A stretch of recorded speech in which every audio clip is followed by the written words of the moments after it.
कर लिया press conference के साथ, अपने ऑब्जेक्टिव के साथ कि हम स्ट्रीट कॉर्नर्स करेंगे, हम रैलीज करेंगे, हम डोर टू डोर कैंपेनिंग भी करेंगे, हम नींद से सोए लोगों को जगाएंगे। तो इसीलिए ये हमारा पहला कैंपेन, पहला स्ट्रीट कॉर्नर कैंपेन है आई रेजिस्ट फ्रॉम होम का। और मैं तहे दिल से शुक्रिया अदा करूंगी फरा कमाल को और विकी का, जिन्होंने सपोर्ट किया। बिना सपोर्ट के तो कोई प्रधानमंत्री भी नहीं बनता, बिना सपोर्ट के तो आप पार्लियामेंट में भी नहीं जा सकते। तो जो सपोर्ट है वो सपोर्ट रहेगा और मैं बहुत खुश हूँ कि मुझे ऐसे ईमानदार लोगों के साथ काम करने का मौका मिला और मैं करती रहूंगी जब तक रहूंगी। अच्छा, पहली बात, अभी पूरा देश जल रहा है, हर जगह पुतले फूके जा रहे हैं। किसके लिए? हमारे दो स्पीकर ने पहले ही बताया, मनीषा के लिए, है ना। क्या अजीब है, क्यों लोग आए रास्ते पे, इसमें ऐसा अजीब क्या? अजीब तो कुछ भी नहीं, और अजीब देखे तो सब कुछ अजीब है। लेकिन जो सबसे अजीब बात है जो आवाम नहीं समझ रही है वो ये है कि ये बहुत ऑर्गेनाइज्ड वे में हुआ है। जो ये क्राइम हुआ है, जो रेप हुआ है, रेप के बाद जो कुछ भी हुआ है और उससे पहले जो कुछ भी हुआ है वो बहुत ऑर्गेनाइज्ड वे में हुआ है। और हमारे जो दुश्मन बने बैठे हैं, जो हमारे ही लोग हैं, जो आवाम के दुश्मन बने रहते हैं, जो एंटी पीपल पॉलिसीज लाते जा रहे हैं, वो बहुत ऑर्गेनाइज्ड वे में काम कर रहे हैं। तो हमें भी ऑर्गेनाइज्ड होना पड़ेगा। ऑर्गेनाइज नहीं होंगे तो नहीं होगा। आज कम है, कल ज्यादा होंगे, परसों हो सकता कम हो। हमें भी ऑर्गेनाइज वे में काम करना है। हम क्यों आ रहे हैं? मनीषा के लिए लोग रास्ते पर आ रहे हैं। अब आप ये सोचिए कि जो औरतें अगर बैठी थी, अगर शाहीन बाग बैठा होता, पाक सर्कस में औरतें बैठी होती, हर जगह वो औरतें बैठी होती, और अगर ये सर अंजाम दे दिया गया होता मनीषा के केस को, तो क्या तब औरतें चुप बैठती? इसका मतलब क्या है? जब आप धरना स्थल पे रहिएगा तभी आपकी जिम्मेदारी है। आप घरों से बाहर नहीं निकल सकती हैं, बेशक आप निकलिएगा। आप थोड़ी गफलत में हैं, वो गफलत दूर भगाने के लिए ही हम आए हैं। अब ये जो लड़ाई है, ये पूरी लड़ाई रेप की भी है, फार्मर्स बिल की भी है, सीए, एनआरसी, एनपीआर की भी है, एजुकेशन की भी है। लेकिन इन सब में ऐसा कॉमन क्या है? सब में ऐसा कॉमन क्या है कि हम क्यों रास्ते पर आ रहे हैं? इस सब में एक चीज कॉमन है, मैं फिर से दोहराऊंगी।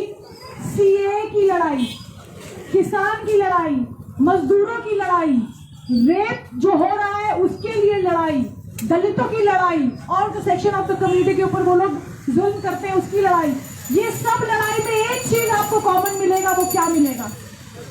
इस सब लड़ाई में एक चीज कॉमन मिलेगा, वो ये मिलेगा कि हम अपनी पहचान बचाने रास्ते पर आए हैं। हमें अपनी पहचान बचानी है। हमें अपनी पहचान कैसे बचानी है? जो एजुकेशन, जो शिक्षा है, जो ये बार बार शिक्षा में बदलाव, सिलेबस चेंज कर रहे हैं। कितनों को मालूम है कि किस कदर धड़ल्ले से इन लोगों ने सिलेबस चेंज किया है? कोरोना के टाइम पे खतरनाक तरीके से सिलेबस चेंज किया है। डेमोक्रेसी का जो फेडरलिज्म का होता है उसको हटा दिया गया है, सेक्युलरिज्म को, धर्म निरपेक्षता को हटा दिया गया है। बच्चे पढ़ेंगे नहीं, समझेंगे नहीं तो आगे चल के आवाज कैसे उठाएंगे?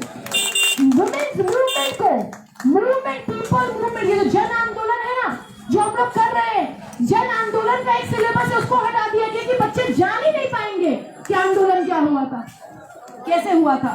तो इन सब में क्या है कि हम अपनी पहचान बचाने आए हैं। जो सीए, एनआरसी और एनपीआर है, सबसे बड़ी लड़ाई तो वो है कि उसमें आपकी पहचान बचाने की, आपकी पहचान को नष्ट नाबूद कर दिया जाता है, आपके पहचान को मिट्टी के ढेर में दबा दिया जाता है।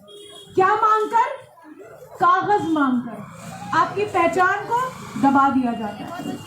और इस कागज मांगने का भी जो पॉलिसी है, जो पॉलिटिक्स है, पॉलिसी नहीं जो पॉलिटिक्स है, उसमें भी काला बाजारी का बहुत बड़ा धंधा चलने वाला है। तो हर तरफ से जो मर रहा कौन है, इन सारी चीजों में गरीब की पहचान जा रही है, औरतों की पहचान जा रही है, और भी ऐसे लोगों की पहचान जा रही है जो इनके खिलाफ खड़े हैं और जिनको इनसे प्रॉब्लम है। ठीक है। दूसरी बात मैं बहुत छोटे में खत्म करूंगी। हम लोग जो स्ट्रीट कॉर्नर्स करेंगे, हमारा जो स्ट्रीट कॉर्नर्स रहेगा, हम दो बातों को ध्यान में रख के करेंगे। मैं आज खुले तौर पे अनाउंस कर रही हूँ कि हमारा जो आई रेजिस्ट फ्रॉम होम की तरफ से, जस्ट की तरफ से, I resist from home is a campaign, digital campaign CAA NRC NPR के खिलाफ। और जस्ट हमारा एक ऑर्गेनाइजेशन प्रपोज हुआ है, JUST, justice unifying social transformation. हम लोग औरतों के लिए काम करेंगे and I am very happy. मैं बहुत खुश हूँ कि फरा कमाल जैसी लड़की आगे आई है। उस दिन जिस दिन फर्स्ट टाइम ये प्रेस कॉन्फ्रेंस था, प्लीज थोड़ी सी ताली बजाइए फरा कमाल के लिए। तो उन लोगों ने अनाउंस किया कि नौशीन आप हमारे मोहल्ले में आकर स्ट्रीट कॉर्नर्स कीजिए, नुक्कड़ सभा कीजिए। तो ये हड्डी मैदान में पहला आई रेजिस्ट फ्रॉम होम का स्ट्रीट कॉर्नर है। और ये मैं बता देना चाहती हूँ कि हम रास्ते पर पहले से ही थे। तो क्या हुआ, पहले से नहीं थे, डिजिटली थे, रैलीज में थे, लेकिन अब पूरी तरीके से रास्ते पे उतर चुके हैं और घर अभी वापस जाने का कोई इरादा नहीं है जब तक ये लड़ाई जीत न लेंगे। तो औरतों को लेकर काम करेंगे। 2 ऑब्जेक्टिव मैं बोलूंगी, उसके बाद मैं इसको खत्म करूंगी, उसके बाद हमारे जो नेक्स्ट स्पीकर है वो आएंगे। 2 ऑब्जेक्टिव क्या है, मैं बार बार पाक सर्कस मैदान में भी थी, पहले दिन से लेकर आखिरी दिन और आखिरी रात तक थी। ठीक है, सर्द हवा झेली, बोलने में कुछ नहीं लग रहा है, टॉयलेट्स नहीं थे, कितने कितने घंटों बिना टॉयलेट के रही, औरत हूँ और भी परेशानियां होती हैं, उस परेशानियों को भी झेला। ये परेशानी अब कुछ परेशानी नहीं लगती है, इसकी आदत हो चुकी है 8-6 महीनों में, लड़ने की आदत हो चुकी है 8-6 महीनों में। 2 बातें, हम अपने नुक्कड़ सभा को, हम अपने स्ट्रीट कॉर्नर्स को, हम अपने रैली को, हम अपने कैंपेन को, कैंपेन की तरफ से इनकी मदद नहीं करेंगे जिनके खिलाफ हम लड़ रहे हैं। हम इनकी मदद कैसे नहीं करेंगे? अगर हम धर्म की बात करते हैं तो हम इनकी मदद करेंगे, क्योंकि धर्म की बात कौन करता है?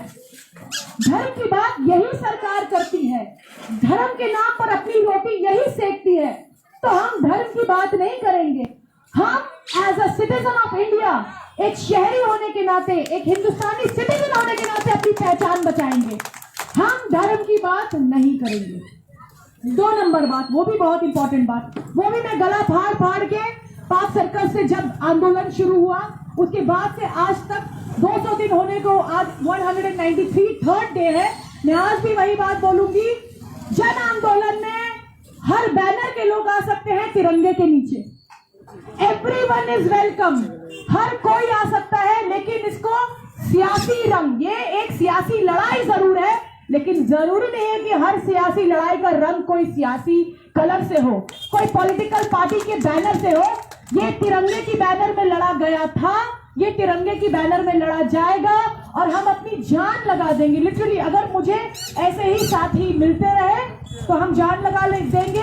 और मैं फरा को फिर अप्रोच करूंगी, जो जस्ट का बैनर हमने रिलीज किया है, जो जस्ट का ऑर्गेनाइजेशन है, जस्टिस यूनिफाइंग सोशल ट्रांसफॉर्मेशन, खासकर वो औरतों के लिए। क्यों औरतों के लिए? कोई सवाल करे कि क्यों औरतों के लिए? क्यों नहीं औरतों के लिए? औरत कमजोर नहीं है। आज जो मनीषा का केस हुआ है वो कमजोर नहीं थी, मैं किसी हाल में उसको कमजोर बनाया गया, उसको कमजोर उस अकेली निहत्ती लड़की के ऊपर जोर आजमाई की गई। 4 लड़कों ने, मर्दों ने। मर्द भी हर गलत नहीं होते हैं, उनकी मानसिकता गलत होती है, उनकी विचारधारा गलत होती है। तो ये औरतें हैं जो घर बनाती हैं, ये औरतें ही हैं जो आपकी विचारधारा को भी बनाएंगी। तो जस्ट उसके लिए काम करेगा, बिना किसी पॉलिटिकल बैनर के और बिना किसी धार्मिक बैनर के, मजहबी। मेरी अपनी आइडेंटिटी है, मैं हो सकता नहीं, मैं भी हूँ, एक कम्युनिटी से मैं भी हूँ, लेकिन मैं उस पहचान को बचाने नहीं आई हूँ। मैं एक हिंदुस्तानी नागरिक हूँ, पहले मैं उस पहचान को बचाने आई हूँ और मैं आवाज उठाती रहूंगी जब तक मेरी पहचान मैं बचा नहीं लेती। और ये सिर्फ मेरा जिम्मा नहीं है, सबका जिम्मा है। तो आप लोग मेरे साथ आइए। औरतें जहां जहां तक मेरी आवाजें जा रही हैं, शाहीन बाग ने हमें क्या दिया, पाक सर्कस ने हमें क्या दिया, राजा बाजार ने हमें क्या दिया, बताइए क्या दिया? वो दिया जो हमें खुद नहीं मालूम था, वो दे दिया कि औरतों को बता दिया गया कि भाई तुम औरतें किचन से जब बाहर आती हो तो ऐसा ही आंदोलन आता है, ऐसा ही पूरे भारतवर्ष में आंदोलन आता है और तुम बदल सकती हो। जब तुम घर संवार सकती हो जब तुम एक मकान को एक घर में तब्दील कर सकती हो, तो तुम ये बिखरे हुए हिंदुस्तान को भी एक कर सकती हो। तो इसी बात के साथ मैं अपनी बात खत्म करना चाहूंगी। हमारे साथ जुड़े, हम ऐसे ही लाइव जाया करेंगे अपने स्ट्रीट कॉर्नर्स के साथ, और एक के बाद एक स्ट्रीट कॉर्नर्स करते जाएंगे। आप हमें नहीं रोक सकते। जय हिंद, जय भारत, इनकलाब जिंदाबाद।